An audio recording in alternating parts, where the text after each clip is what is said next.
बाबा का ढाबा। शहर के घंटाघर के पास एक बूढ़ा बूढ़ी एक छोटा सा ढाबा चलाते थे। दोनों एक दूसरे का सहारा थे और किसी तरह अपना पेट पाल रहे थे, लेकिन महंगाई ने उनका जीना मुश्किल कर दिया था। आज सुबह से सिर्फ 2 ग्राहक आए हैं और शाम के 5 बज गए हैं। कुछ समझ में नहीं आ रहा कि क्या करें।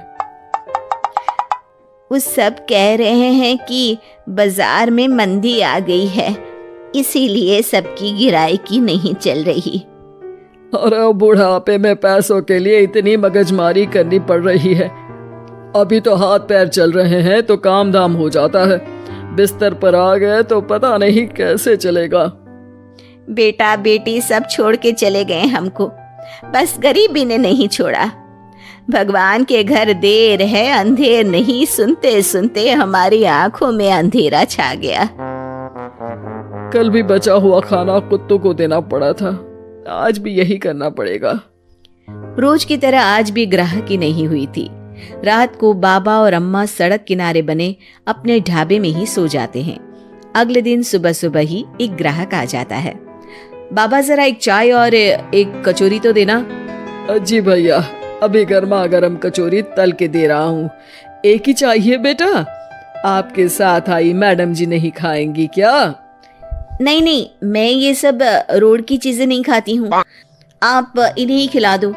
और जल्दी करो ना, रितेश मूवी जाने के लिए लेट हो रहा है।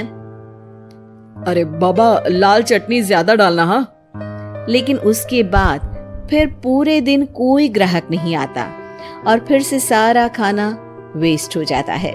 ये सिलसिला कई दिनों तक चलता है और तभी एक दिन एक लड़का वहां अपना मोबाइल लहराते हुए पूछता है, हेलो दोस्तों, कैसे हैं आप सब? ठीक ही होंगे, मैं भी ठीक हूँ।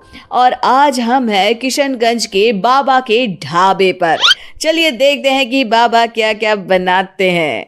बाबा, तो आज क्या खास बनाया है आपने? अरे भैया जी, आज ये समोसे बनाए हैं, कितने बांध दूं आपको? हाँ भैया जी, लाल चटनी के साथ बहुत अच्छे लगेंगे, ले लीजिए ना। ये देखिए दोस्तों, समोसे को बांध कर दिखा रहे हैं और ये लाल चटनी को देख के तो मुंह में पानी आ गया। आज तो मजा आ जाएगा, आइए चखते हैं दोस्तों।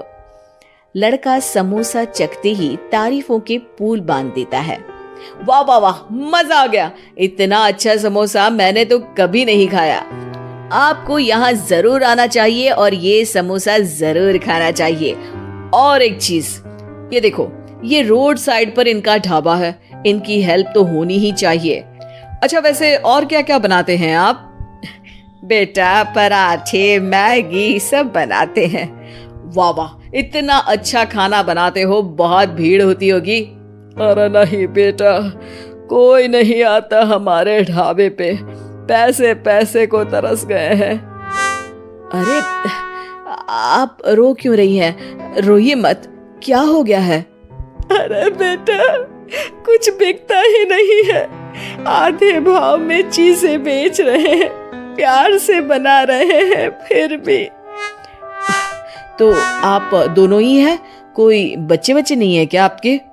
अरे बेटा, जो है वो हमें छोड़ के कहीं चला गया है, उसके कारण ही हमें ऐसे दिन देखने पड़ रहे हैं।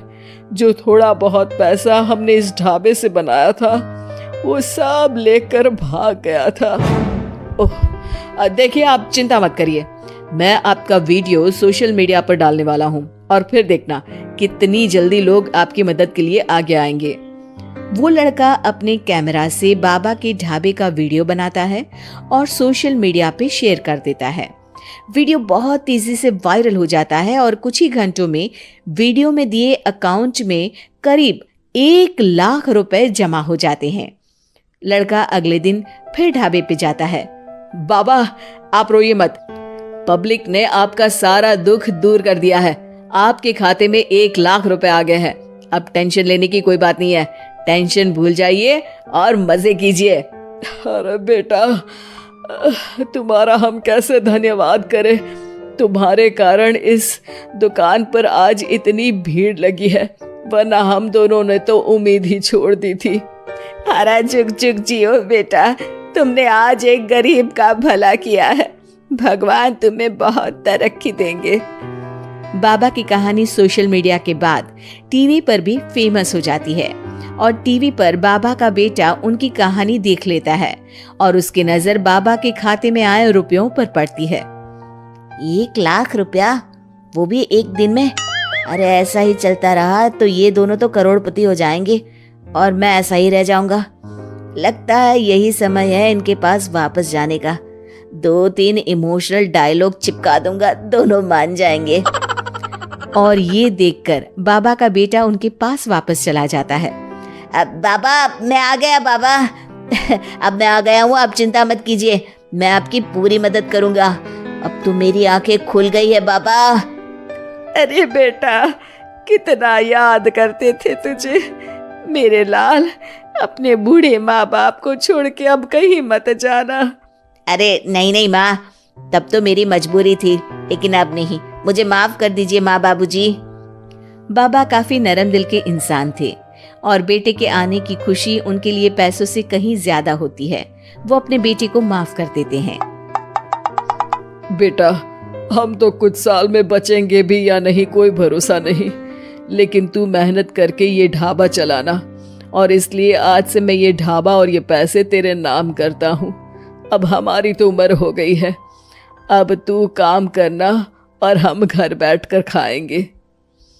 ये कहकर बाबा सारा पैसा अपने बेटे को दे देते हैं और आराम से अपनी पत्नी को लेकर अपने पुराने घर चले जाते हैं। ढाबे पर काफी भीड़ बढ़ती है। कुछ दिन में ही बेटा काफी पैसे कमा लेता है। एक दिन जब व्लॉगर लड़का वहां पहुंचता है तो देखता है ढाबा बंद है। वो बाबा के पास जाता है। अरे बाबा, आपने अपना ढाबा क्यों बंद कर दिया? ढाबा बंद नहीं तो? वो लोग वहां जाते हैं तो पड़ोसी बताते हैं कि ढाबा तो पिछले 4 दिन से खुला ही नहीं। बाबा ढाबे को अपने पास रखी चाबी से खोलते हैं तो देखते हैं कि ढाबे में एक बर्तन तक नहीं है। बाबा सर पकड़कर बैठ जाते हैं।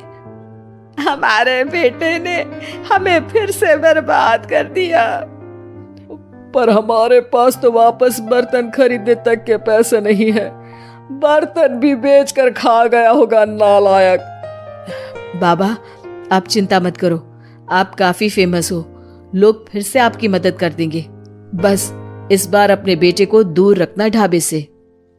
अब की बार बाबा ढाबे पे एक बोर्ड लगवाते हैं जिस पर लिखा है सिर्फ बाबा का ढाबा।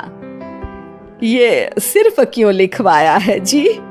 ताकि अपने बेटे को पता चले कि ये सिर्फ उसके बाबा का है, उसके लिए अब यहाँ कोई जगह नहीं।